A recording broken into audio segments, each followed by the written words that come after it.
Nararamdaman mo ba na wala na siyang paki sa iyo? Nararamdaman mo ba na para bang nanglalamig na siya iyo? Gusto niyo bang matataranta siya dahil gusto kanyang makita at makasama? Hello mga guys, kumusta kayo? Panibagong araw, panibagong video na naman tayo. And sa araw na ito, isa na namang video ang aking ituturo sa inyo na simpleng gabay o simpleng pamamaraan na makakatulong sa atin. At bago ang lahat, gusto ko lang mag-disclaimer sa mga taong hindi naniniwala at hindi gusto ang mga kagaya nitong video. Please skip this video and maghanap kayo ng videos na gustong gusto nyo, dahil ang video na ito ay para lamang ito sa mga taong naniniwala and gusto mag-try. Sa lahat po ng mga nagko-comment dito sa aking video dito sa loob ng aking channel, mag-ingat sa lahat ng mga nagre-reply sa inyo na dinadala kayo sa kanilang WhatsApp and Imo app upang makaiwas po tayo sa scam. Ngayon po ituturo ko sa inyo paano siya may paki sa inyo muli. Yung tipo nararamdaman ninyo na para bang wala na siyang paki sa inyo, hinahayaan ka na lamang niya, at ikaw naman yung nagmamahal sa kanya, naghahabol parati sa kanya. Bakit hindi mo gawin na siya yung maghabol sa inyo? Bakit hindi ninyo gawin na siya yung laging matataranta dahil gusto kanyang makasama o makikita palagi?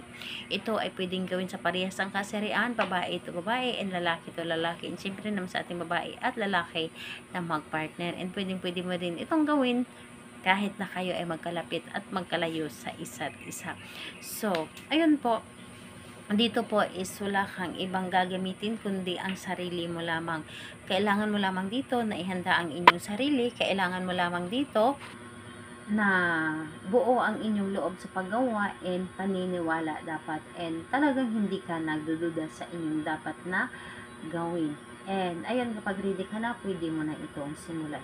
Ang gagawin mo lamang dito sa umaga.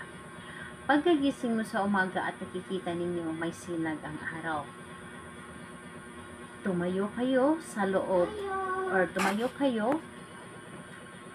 kayo sa harap ng inyong pintuan.